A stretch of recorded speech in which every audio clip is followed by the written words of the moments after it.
السلام عليكم ورحمة الله وبركاته. الحمد لله رب العالمين، والصلاة والسلام على نبينا محمد وعلى آله وأصحابه ومن تبعهم بإحسان إلى يوم الدين. أما بعد. أيها الحاضرون, pada kesempatan siang hari ini biidznillah ta'ala kita akan melanjutkan ta'liq ala kitab Umdatul Ahkam. Qala al-Hafidh Abdul Ghani al-Maqdisi rahimahullah, babul murur baina yaday al-musalli, bab tentang melewati di hadapan orang yang sedang salat. Naqala al-muallif rahimahullah عن أبي جحيم عبد الله بن حارث بن صمة الأنصاري رضي الله عنه, dari Abu Juhaim Abdullah ibn Harith ibn Simmah al-Ansari, beliau berkata, qala Rasulullah sallallahu alaihi wasallam, law ya'lamu al-marru baina yaday al-musalli madha alayhi min al-ithm لكان أن يقف 40 خيرا له من أن يمر بين يدي المصلي.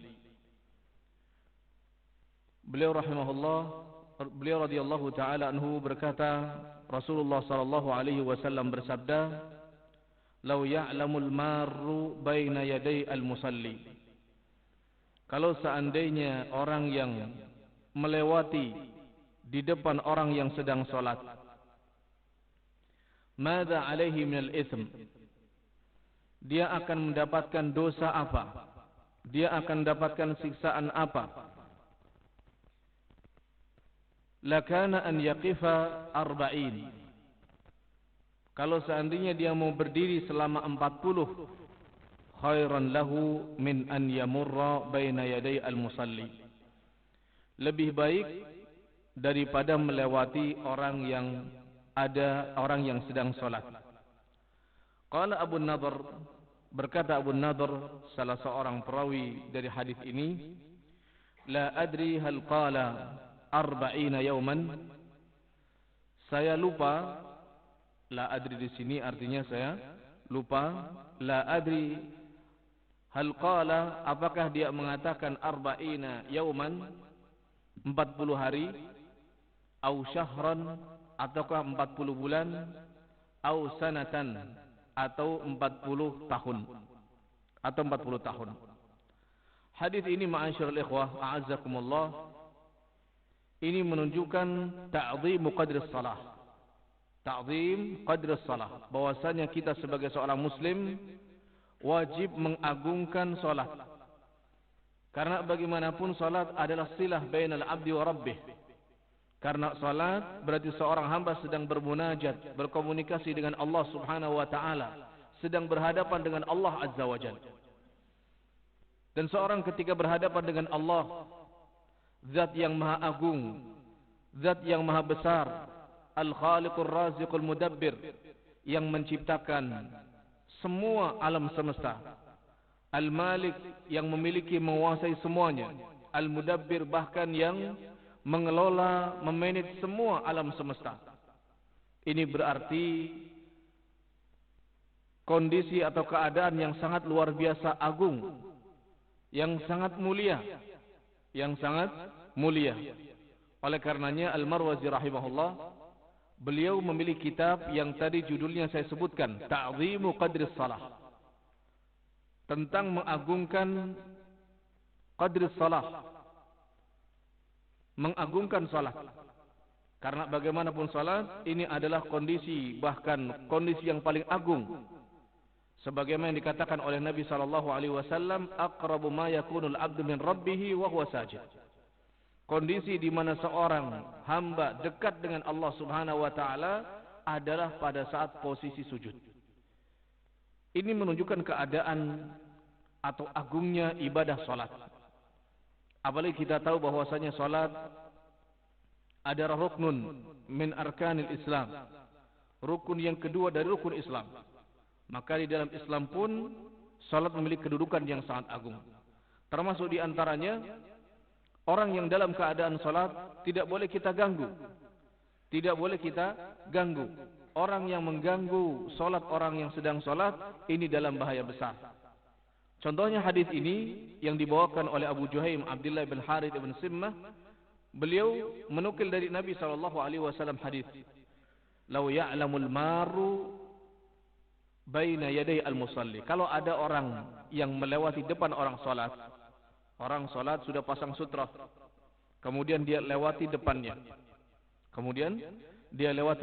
Atau misalnya orang tersebut tidak menggunakan sutra.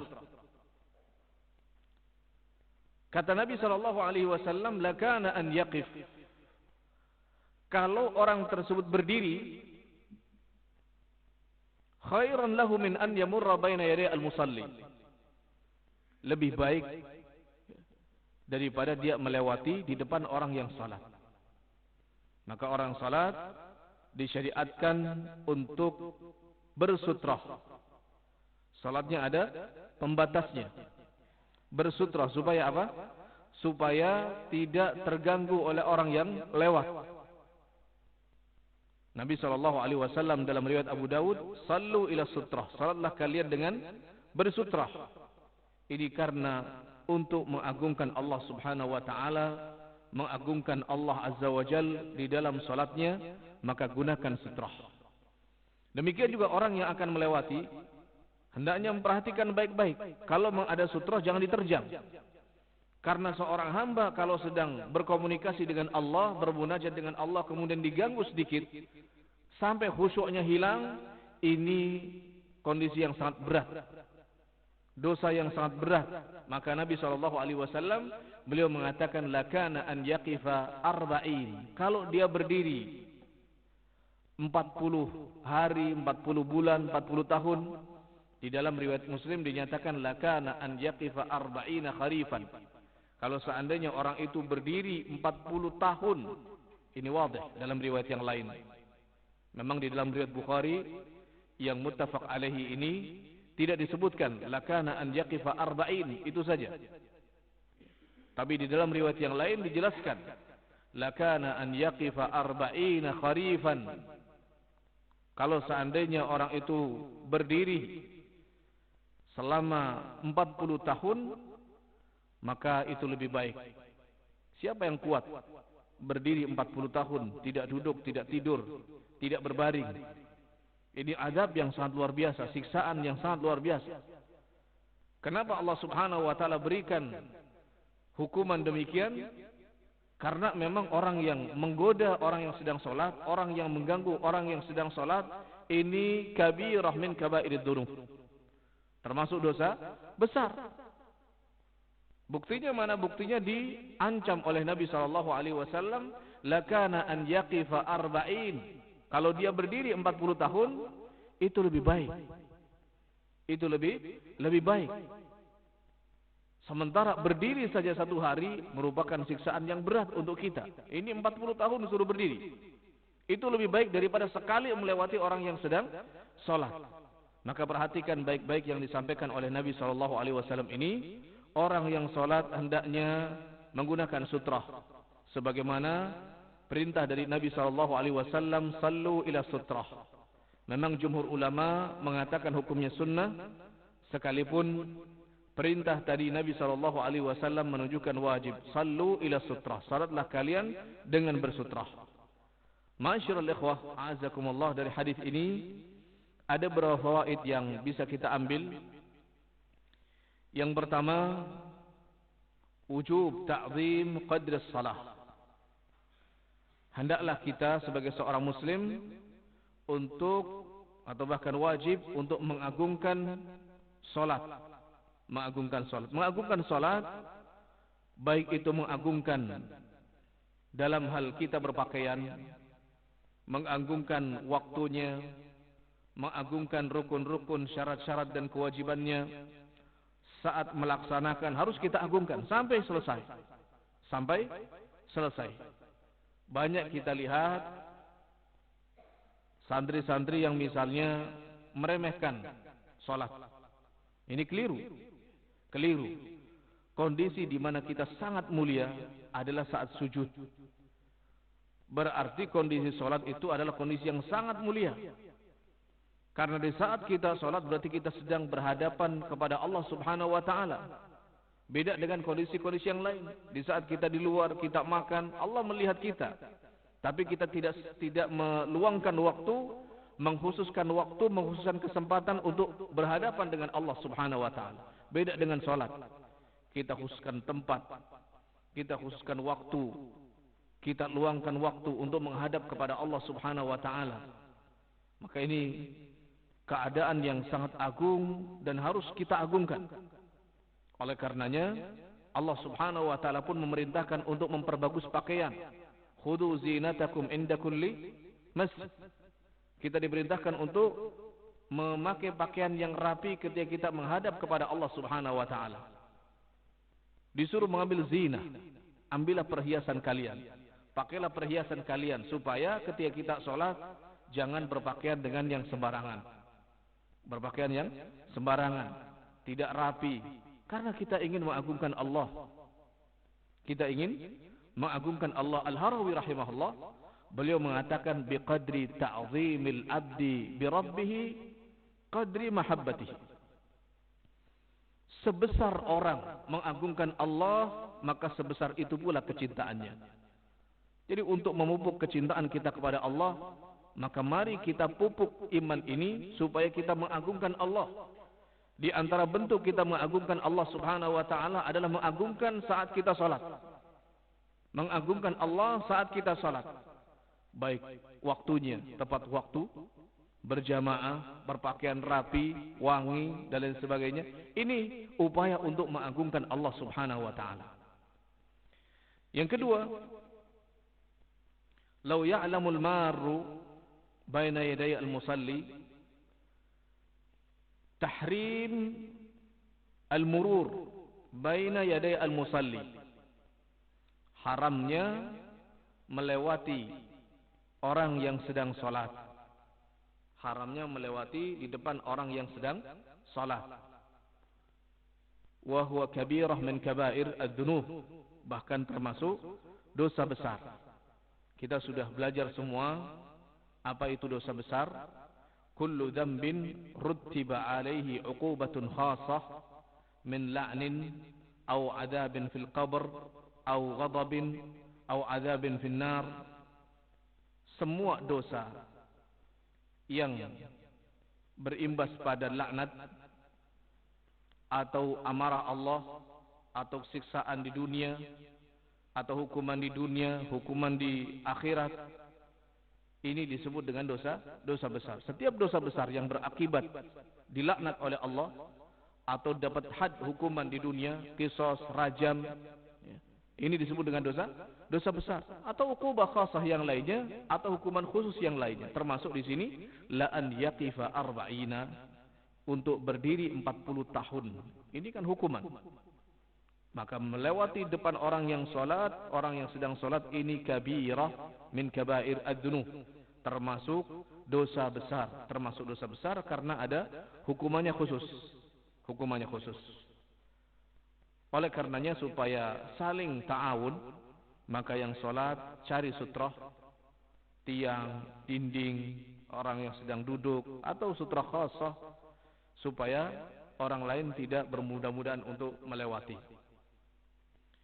Lau ya'lamul marru baina yaday al-musalli la an yaqifa arba'ina khairan lahu min an yamurra baina yaday al-musalli. Di antara faedah yang bisa kita ambil,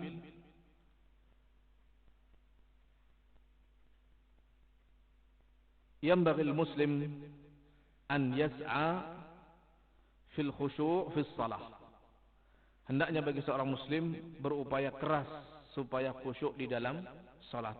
Apa kaitannya dengan orang yang melewati depan orang yang salat? Karena orang yang melewati depan orang yang salat itu pasti akan menghilangkan kekhusyuan. Sekali lewat saja. Apalagi kalau yang lewat misalnya lawan jenis. Kalau yang lewat lawan jenis. Di dalam pembahasan dulu pernah kami sampaikan bahwa kalau seorang sholat kemudian dilewati oleh perempuan, maka sholatnya batal.